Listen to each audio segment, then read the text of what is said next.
YS Jaganmohan Reddy పాలనలో జరిగిన అభివృద్ధి పేరు చెబితే చాలు కూటమి సర్కార్కు నిద్ర రావటం లేదు. అధికార టీడీపీ పెద్దలు జీర్ణించుకోలేకపోతున్నారు. దీనికి నిదర్శనమే మెడికల్ కాలేజీల విషయంలో చంద్రబాబు వ్యవహరిస్తున్న తీరు. ప్రజలకు ఉచితంగా వైద్యం అందించేలా మెడికల్ కాలేజీలను, అనుబంధ ఆసుపత్రులను వైఎస్ జగన్ తీసుకొస్తే వాటిని ప్రైవేట్ పరం చేస్తున్నారు చంద్రబాబు.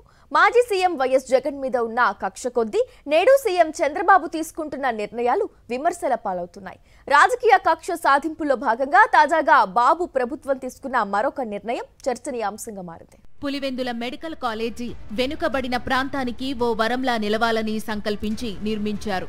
దాదాపు 550 కోట్ల ఖర్చుతో నిర్మించారు. నిర్మాణానికి సంబంధించి అన్ని పూర్తి చేసి ఈ కాలేజీకి మెడికల్ సీట్లు కూడా తీసుకొచ్చారు గత ముఖ్యమంత్రి వైఎస్ జగన్మోహన్ రెడ్డి. ఆ తరువాత అధికారంలోకి వచ్చిన కూటమి సర్కార్ ఆ సీట్లు అవసరం లేదంటూ వెనక్కు పంపించింది. మాజీ ముఖ్యమంత్రి వైఎస్ జగన్మోహన్ రెడ్డి మీద ఉన్న కక్ష కొద్దీ పులివెందుల కాలేజీపై చంద్రబాబు సర్కార్ విషం చిమ్ముతోందనే విమర్శలు అప్పట్లో వెల్లువెత్తాయి. అయినా చంద్రబాబు పట్టించుకోలేదు. సీట్లను వెనక్కి పంపించి పులివెందుల ప్రాంతానికి తీరని ద్రోహం చేసిన చంద్రబాబు సర్కార్ తాజాగా మరొక దుర్మార్గ నిర్ణయం తీసుకుంది. వైఎస్ జగన్ హయాంలో మెడికల్ కాలేజీకి సమకూర్చిన అత్యాధునిక ఎక్విప్మెంట్ ను వేరే కాలేజీలకు తరలిస్తోంది. చంద్రబాబు హయాంలో మెడికల్ కాలేజీలు కట్టలేదు. అప్పటికే ఉన్న వాటికి అత్యాధునిక పరికరాలను సమకూర్చలేకపోయారు. ప్రజారోగ్య వ్యవస్థను నిర్వీర్యం చేశారు.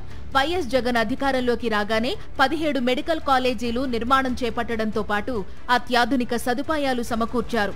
అది లేదు ఇది లేదు అని అనడానికి వీల్లేకుండా అన్ని సమకూర్చారు. ఇప్పుడు ఆ కాలేజీలను కూటమి సర్కార్ ప్రైవేటు పరం చేసేందుకు రంగం సిద్ధం చేయగా జగన్ సమకూర్చిన అత్యాధునిక ఎక్విప్మెంట్ ను ఇతర ప్రాంతాల్లోని కాలేజీలకు తరలించేస్తూ ఉత్తర్వులు జారీ చేశారు.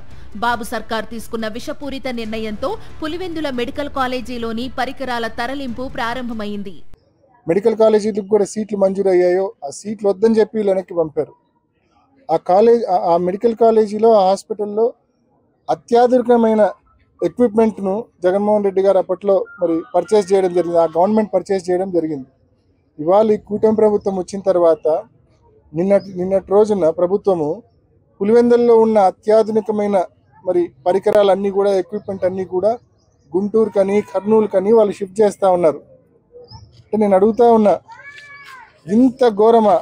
వైఎస్ జగన్ రాష్ట్రంలోని అన్ని కాలేజీలకు సమకూర్చినట్టుగానే పులివెందుల కాలేజీకి అనుబంధంగా ఉన్న ఆసుపత్రికి నిపుణులైన వైద్యులను నియమించారు. ప్రొఫెసర్లు, అసిస్టెంట్ ప్రొఫెసర్ల స్థాయిలో దాదాపు 50 మందికి పైగా వైద్యులను నియమించారు. కూటమి సర్కార్ వచ్చాక పులివెందుల ఆసుపత్రిలోని అన్ని విభాగాల్లో ఉన్న వైద్యులను ఇతర ప్రాంతాలకు బదిలీ చేశారు. ప్రస్తుతం 10 మంది వైద్యులు మాత్రమే ఇక్కడ సేవలు అందిస్తున్నారు. సిబ్బందినే కాదు, ఆఖరికి ఇక్కడ ఉన్న అత్యాధునిక పరికరాలను కూడా ఇతర ప్రాంతాలకు తరలిస్తున్నారు.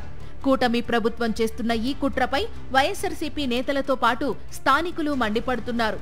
పులివెందుల మెడికల్ కాలేజీ స్థాయిని తగ్గించి అసలు పులివెందులలో మెడికల్ కాలేజీనే లేకుండా చేయాలనే చంద్రబాబు కుట్రలకు ప్రజలే బుద్ధి చెబుతారని స్పష్టం చేశారు.